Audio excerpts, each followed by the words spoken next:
सबसे पहले आपको बताते हैं, मेरठ के चर्चित सौरभ हत्याकांड के आरोपी साहिल शुक्ला से मिलने उनकी नानी जिला जेल पहुंची है। जी हां, नानी मुलाकात करने के लिए पहुंची हुई है। मुलाकात के दौरान नानी ने साहिल के लिए नमकीन और कपड़े लेकर वो आई हैं। नानी ने सौरभ की मौत पर दुख जताते हुए कहा है कि ये घटना बेहद दर्दनाक है, दुखद है। नानी ने कहा है कि 2 नशे हो गए, उनको नशा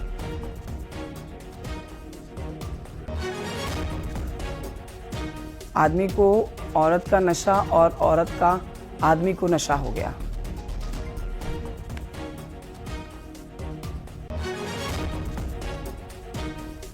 तो तस्वीरें आप देख रहे हैं, यहाँ कातिल की नानी मिलने के लिए पहुंची हुई है।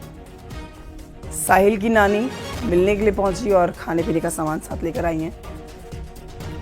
साहिल शुक्ला जेल में बंद है, जांच पड़ताल लगातार जारी है। इस बीच मिलने वालों की लाइन में सबसे पहले पहुंची है नानी मिलने।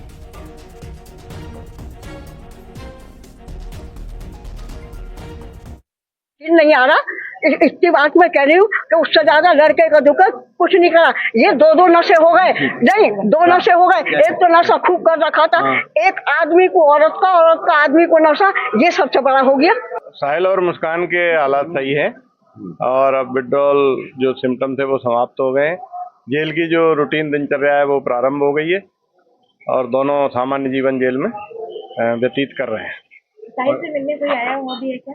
ये बात सही है कि साहिल की नानी ने मुलाकात की पर्ची लगाई थी। अब आप जानते हैं कि जेल मैनुअल में परिजन, मित्र और अधिवक्ता मुलाकात कर सकते हैं, तो परिजन और रिश्तेदार की कैटेगरी में उसकी नानी ने मुलाकात के लिए अनुरोध किया था, पर्ची लगाई थी, तो उसकी नानी मिलने आई।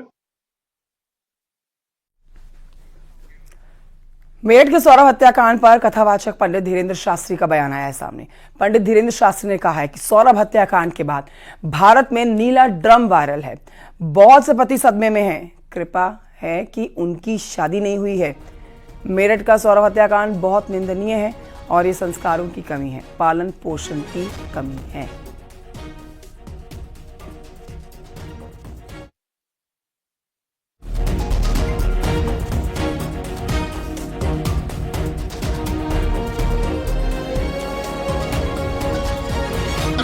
भारत में नीला ड्रम बहुत फेमस है, बहुत वायरल है और बहुत से पति सदमे में है नीले ड्रम को लेकर। भगवान की कृपा है, हमारी तो शादी नहीं हुई है, लेकिन ये उत्तर तो सुन ले नटखटा। नीला ड्रम अभी जो है बहुत वायरल है भाई साहब। मेरठ का ये जो कांड हुआ निश्चित रूप से ये बहुत ही निंदनीय है और दुर्भाग्यपूर्ण है। वर्तमान समाज में घटते हुए परिवार की व्यवस्था, पाश्चात्य संस्कृति का आगमन और लव के चक्कर में विवाहित पुरुष अथवा स्त्री पड़े हुए परिवारों को तलाक व परिवारों को मिटाने की साजिशों को पूर्ण करना। हम यही चाहते हैं कि अपने जीवन काल में एक ही एंट्री होनी चाहिए और ये संस्कारों की कमी है। जिनकी भी बेटी या जिनका भी बेटा इस प्रकार का कृत्य कर रहा है, उनके पालन पोषण की कमी है। इसलिए संस्कारवान परिवार बनाने के लिए प्रत्येक भारतीयों को रामचरितमानस का आधार लेना आवश्यक है।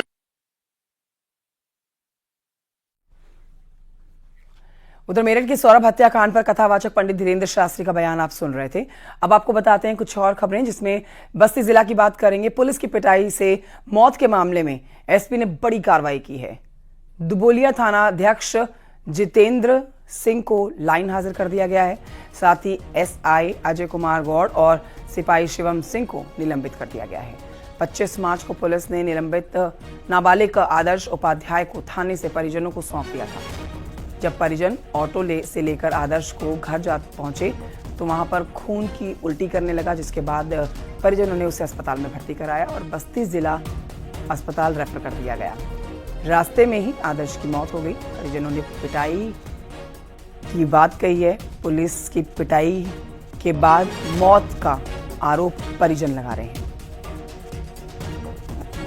पैनल के माध्यम से जो यहाँ पोस्टमार्टम कराया गया है, पोस्टमार्टम के बाद यद्यपि काज ऑफ डेथ क्लियर नहीं हुआ है और बिसरा प्रिजर्व किया गया है, लेकिन प्रकरण की गंभीरता को देखते हुए तात्कालिक प्रभाव से पुलिस अधीक्षक महोदय द्वारा थाना प्रभारी को लाइन हाजिर किया गया है तथा उससे संबंधित 2 पुलिसकर्मी, एक उपनिरीक्षक अजय कुमार गौड़ और दूसरे आरक्षी शिवम सिंह के विरुद्ध निलंबन की कार्रवाई की गई है।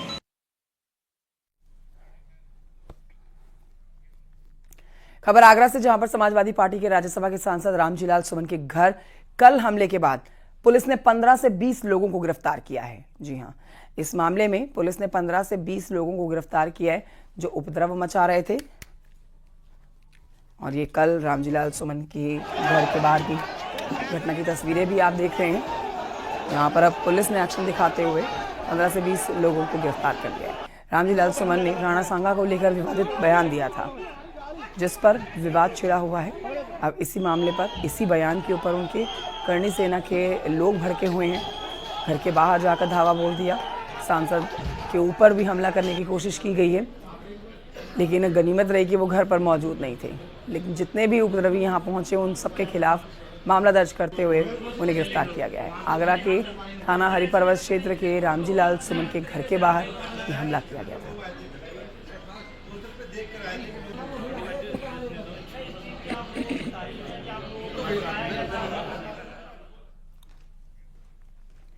समाजवादी पार्टी के सांसद रामजीलाल सुमन के घर के बाहर हुए बवाल को लेकर अखिलेश यादव ने चिंता जताई है। उन्होंने कहा है कि इतिहास के पन्ने खोलने से विवाद ही बढ़ता है। बीजेपी जानबूझकर ऐसे पन्ने खोलती है जिससे देश की शांति बिगड़े।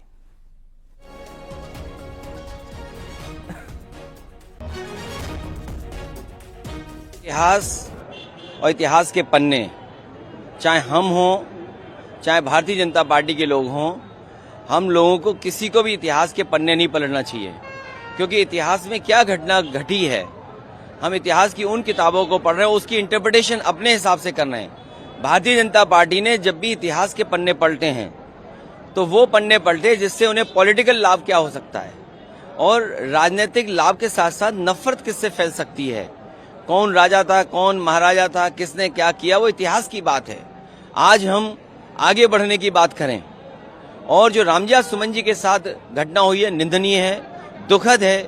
एक दलित सांसद जो बहुत ही अनुभवी हैं, बहुत सीनियर हैं, उनके घर पर तब अटैक होना जब मुख्यमंत्री वहीं पर हैं, इसका मतलब मुख्यमंत्री जी की सहमति से हुआ है। ये जो जीरो टॉलरेंस की बात करने वालों का जीरो टॉलरेंस ही जीरो हो गया है। और आइए बढ़ते हैं आगे, आपको बताते हैं मुख्यमंत्री योगी आदित्यनाथ आज मिर्जापुर के दौरे पर जाने वाले हैं। यहां पर वो सरकार के 8 साल पूरे होने के अवसर पर कार्यक्रम में शामिल होंगे। सीएम योगी मिर्जापुर में मां विंध्यवासिनी का दर्शन पूजन करेंगे। सीएम योगी यहां पर मां विंध्यवासिनी राज्य विश्वविद्यालय का निरीक्षण और बैठक भी करने जा रहे हैं।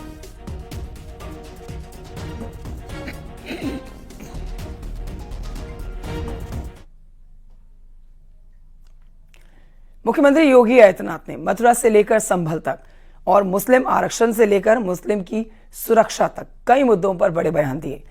योगी ने दावा किया कि यूपी में मुसलमान सबसे सुरक्षित हैं और दंगाई का इलाज उन्हें आता है। योगी ने ऐलान किया है कि संभल में सभी मंदिर खोले जाएंगे, जितने मंदिर खोजे जाएंगे और वहां की सच्चाई पूरी दुनिया के सामने पहुंचाएंगे। देखिए रिपोर्ट।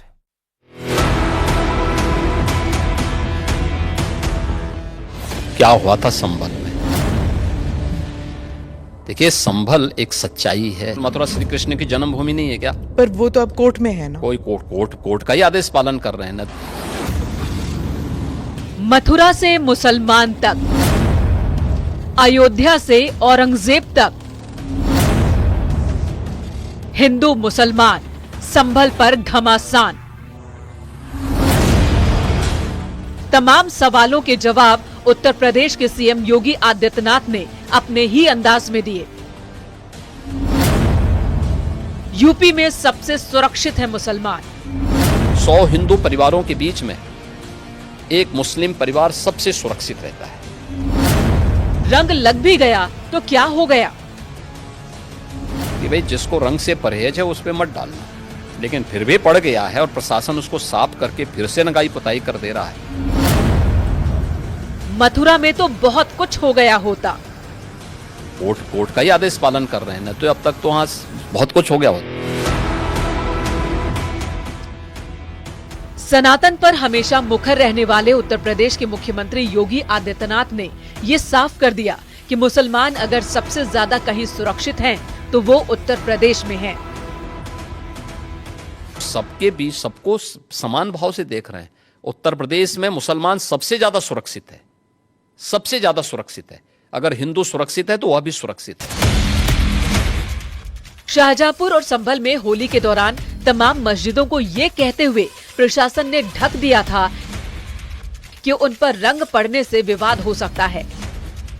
योगी आदित्यनाथ से रंग को लेकर सवाल किया गया तो उनका दो टूक जवाब था। जिसको रंग से परहेज है उस पे मत डालना, लेकिन फिर भी पड़ गया है और प्रशासन उसको साफ करके फिर से नगाई पुताई कर दे रहा है। ये कौन सी बात है? क्या रंग बिरंगे कपड़े पहनते नहीं? हिंदू से ज्यादा रंग बिरंगे तो मुसलमान ही पहनता कपड़ा, तो फिर रंग से परहेज क्यों? यानी तो दोहरा आचरण है। तो क्या रंग बिरंगी कपड़े पहने, लेकिन अगर रंग पड़ जाए तो हाय तौबा मचाते हैं? ये नहीं हो सकता है। ये दोहरा आचरण क्यों मचाते हो जी? वहीं मथुरा में कृष्ण जन्मभूमि पर भी कोर्ट में मामला चल रहा है। इस पर योगी आदित्यनाथ का कहना है कि कोर्ट की वजह से ही मथुरा में अब तक कुछ हुआ नहीं है। मथुरा की बात क्यों नहीं उठानी? मथुरा श्री कृष्ण की जन्मभूमि नहीं है क्या? पर वो तो अब कोर्ट में है ना। कोई कोर्ट का ही आदेश पालन कर रहे हैं ना, तो अब तक तो वहां बहुत कुछ हो गया होता है। धर्म के मुद्दे पर अक्सर उत्तर प्रदेश की सरकार और सीएम योगी आदित्यनाथ को विपक्ष की ओर से घेरा जाता है, लेकिन उन्होंने इससे जुड़े हर मुद्दे पर खरी खरी बात कही। जाहिर है उनके इन बयानों पर सियासी प्रतिक्रियाएं भी आएंगी ही। Bureau report, news 18।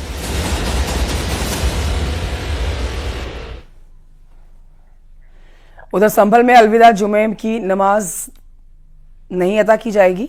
Peace committee की मीटिंग में सीओ अनुज चौधरी ने दो टूक कहा है कि अगर आप ईद की सेवैयां खिलाना चाहते हैं तो आपको गुजिया भी खानी पड़ेगी। साथ ही उन्होंने अपने पुराने बयान पर कहा कि अगर मैंने कुछ गलत कहा था तो किसी ने कोर्ट में चैलेंज क्यों नहीं किया।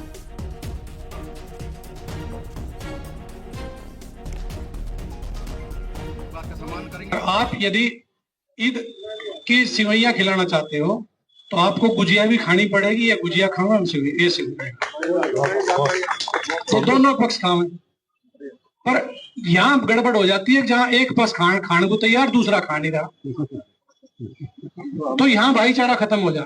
मैं उस चीज को दोबारा नहीं दोहराना चाहूंगा अगर भाई मैंने क्या कहा था, पर किसी भी एक आदमी ने यदि मेरा वक्तव्य इतना गलत था तो वो उसे हाई कोर्ट में, सुप्रीम कोर्ट में क्यों चैलेंज नहीं किया, मुझे सजा करवाते। यदि मेरा वक्तव्य इतना गलत था, क्योंकि मैंने कुछ गलत, मतलब हर चीज दोनों धर्म के लिए बराबर बोली। 2027 के लिए यूपी में अभी से बिसात बिछनी शुरू हो चुकी है। विधानसभा चुनावों से पहले आरएसएस हिंदुत्व के मुद्दे को धार देने में जुट गया है। जातियों में बटे हुए हिंदू समाज को एकजुट करने का प्लान तैयार किया जा रहा है। बता दें आपको कि आरएसएस के इस अभियान से बीजेपी को बड़ा फायदा हो सकता है, ये जानकार मान रहे हैं। रिपोर्ट देखिए।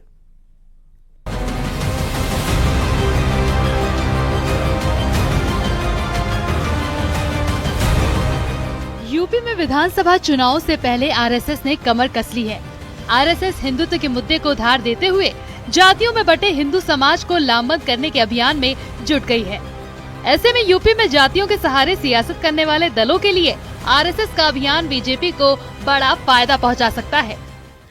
आरएसएस की रणनीति है कि उत्तर प्रदेश में जो हिंदू समाज अलग अलग जातियों में बटा हुआ है, हिंदू धर्म के लोगों को लामबंद करके हिंदुत्व के एजेंडे को धार दी जाए, और दूसरी तरफ जो आरएसएस के एजेंडे में अयोध्या के बाद मथुरा भी शामिल रहा, तो ऐसे में मथुरा से सटे हुए अलीगढ़ में आरएसएस चीफ मोहन भागवत का प्रवास 5 दिवसीय है, और इससे सीधे तौर पर यह संदेश देने की कोशिश आरएसएस की रहेगी कि मथुरा आरएसएस के एजेंडे में है और इस मुद्दे को भी आरएसएस धार देगी। अयोध्या के बाद मथुरा आरएसएस के एजेंडे में शामिल है। यही वजह है कि आरएसएस प्रमुख मोहन भागवत मथुरा से सटे अलीगढ़ में 5 दिन के प्रवास पर रहेंगे। उनका अलीगढ़ में 5 दिन का प्रवास 17 अप्रैल से शुरू होगा। मोहन भागवत के दौरे से पहले ही आरएसएस हिंदुत्व के एजेंडे को धार देने में जुट गई है। पूरे समाज को, हिंदू समाज को संगठित करना, ये मेन उसका उद्देश्य था। जब समाज संगठित होगा तो देश भी, हमारा राष्ट्र भी आगे बढ़ेगा। सर, इसको लेकर के युवा को अट्रैक्ट कैसे करने वाले हैं? युवाओं के अंदर राष्ट्रभक्ति और देशभक्ति की भावना पैदा की जाए, उसके लिए आप समय समय पर संघ के कार्यक्रम है, उसमें सहभागिता उनकी हो तो आगे बढ़ेगा। सर, ऑनलाइन ऑनलाइन माध्यम से भी? हाँ, उसका ऑनलाइन भी राष्ट्रीय स्वयं संघ की जो ORG है, RSS ORG, उस पर आप क्लिक करेंगे तो आपको अनेक प्रकार की आपको जुड़ने के उसके आयाम मिलेंगे। वहीं आरएसएस की यूपी में सक्रियता का अंदाजा इस बात से लगाया जा सकता है कि राष्ट्रीय स्वयं सेवक संघ लखनऊ के विश्व संवाद केंद्र में बैठक कर संगठित हिंदू समाज के निर्माण के संकल्प को लेकर यूपी में अपनी तैयारियों को आगे बढ़ाना शुरू कर दिया है। Bureau report, news 18। हिंदुओं को लामबंद करने की रणनीति के तहत आरएसएस उत्तर प्रदेश में बड़े स्तर पर, चाहे वो गांव की गलियां हो या शहर हो, अभियान चलाने जा रही है। और राष्ट्रीय स्वयंसेवक संघ के जो कार्यकर्ता हैं वो इस अभियान में जुट चुके हैं। कैमरामैन रवि के साथ संकेत Mishra, news 18 Lucknow.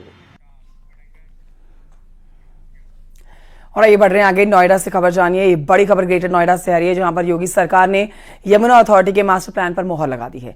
Master plan 2031 phase 2 को हरी झंडी मिली है। मास्टर प्लान 2031 फेज 2 को हरी झंडी मिल गई है और इसके तहत मथुरा में 11,653 हेक्टेयर में राया अर्बन सेंटर बनाया जाएगा। 33.5% टूरिज्म को ध्यान में रखकर इसे विकसित किया जाएगा। 505 हेक्टेयर में 30 किलोमीटर का यमुना रिवर फ्रंट और 1520 हेक्टेयर में टूरिज्म के तौर पर इसको विकसित किया जाएगा।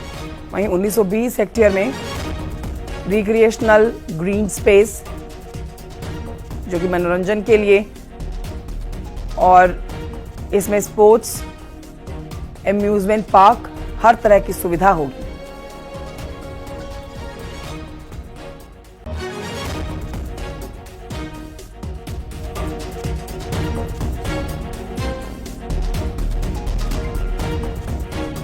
खबर बरेली से, जहां पर खाना बनाते समय सिलेंडर में गैस पाइप फटने से बड़ा हादसा हो गया और यहां पर गैस पाइप फटने से धमाके के साथ ही सिलेंडर में आग लग गई।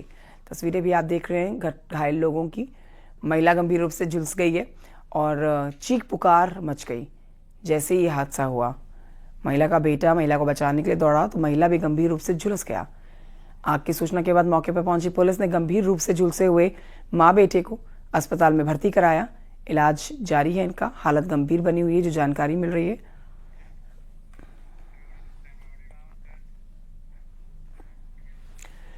उधर आगरा में एक बार फिर से बेलगाम रफ्तार का कहर देखने को मिल रहा है। तेज रफ्तार ट्रैक्टर ट्रॉली ने शिक्षा मित्र को अपनी चपेट में ले लिया है और इस हादसे में मौके पर शिक्षा मित्र की मौत हो गई है। स्कूटी से घर का सामान लेने के लिए वो निकले हुए थे और तभी तेज रफ्तार ट्रैक्टर ट्रॉली की चपेट में आ गए। गुस्साए परिजनों ने शव को रोड पर रखकर जाम लगा दिया। बाद में पुलिस ने गुस्साए परिजनों को समझा बुझाकर मामले को शांत करवाया, जाम को खुलवाया। शव को कब्जे में लेकर पोस्टमार्टम के लिए भेजा गया है।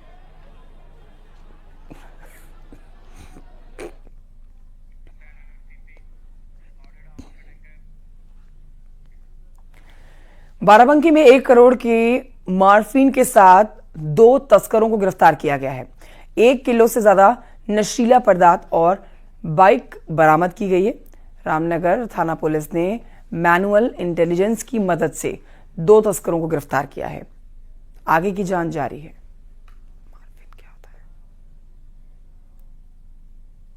देखिए, सूचना प्राप्त हो रही थी कि कुछ लोगों के द्वारा मादक पदार्थों की तस्करी करते हुए मादक पदार्थों को आसपास कहीं पे पहुंचाया जा रहा है। इस सूचना को लेते हुए एक टीम वरिष्ठ पुलिस अधीक्षक बाराबंकी महोदय द्वारा गठित की गई। इसी क्रम में रामनगर थाने के इंस्पेक्टर और वहां अन्य टीम के द्वारा इसमें पतारशी सुरागरसी की जा रही थी। इसी क्रम में जानकारी हुई कि कुछ लोग संदिग्ध वस्तु लेकर के आ रहे हैं। इसको और डेवलप किया गया इस सूचना को और टीमें हमारी लगी और 2 लोगों की गिरफ्तारी इसमें हुई है। आजमगढ़ में छोटी बहन की गला दबाकर हत्या करने वाले सगे भाई बहन पुलिस ने गिरफ्तार कर लिए हैं। ये मामला बिलरियागंज थाना इलाके का है। लड़की गैर समुदाय के लड़के से बात करती थी, जिसका परिजन विरोध कर रहे थे। जब इस बात का परिजनों को पता लगा तो वो गुस्से से भर गए और जब बात बंद नहीं की गई तो परिजनों ने मिलकर गला दबाकर हत्या कर दी और शव को नहर में फेंक दिया।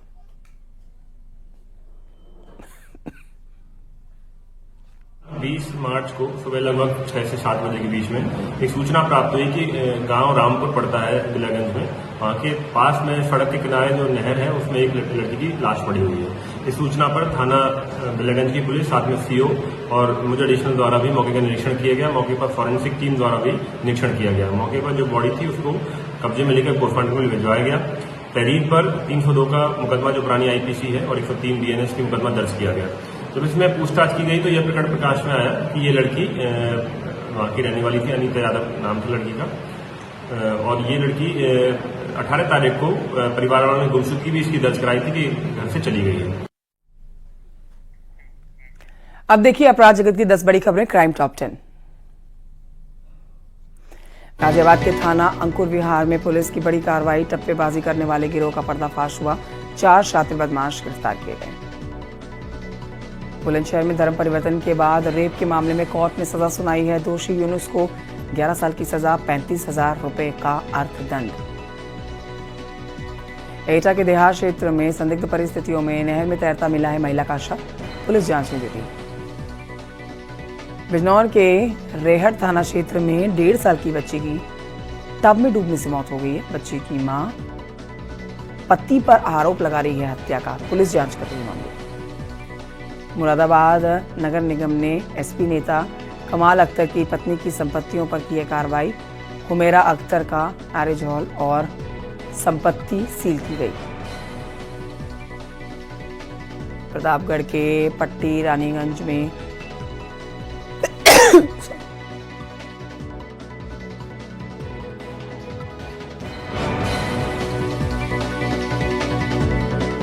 प्रतापगढ़ के पट्टी रानीगंज में टप्पेबाजों की रुपए से भरा हुआ थोक सब्जी व्यापारी का उड़ाया और करीब 45,000 रुपए की टप्पेबाजी हुई है। पुलिस मामले की जांच कर रही है।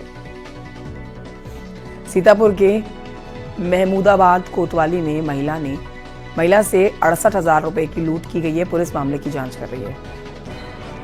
कन्नौज में पुलिस का एक्शन देखा गया। पुलिस ने एनकाउंटर में इनामी बदमाश को गिरफ्तार किया। झांसी में प्रेमनगर थाना क्षेत्र में पुलिस ने शातिर वाहन चोर गिरफ्तार किया गया है और इसके पूरे गिरोह का भंडाफोड़ करते हुए इसके एक और साथी को पकड़ा है। 10 गाड़ियां भी बरामद हुई।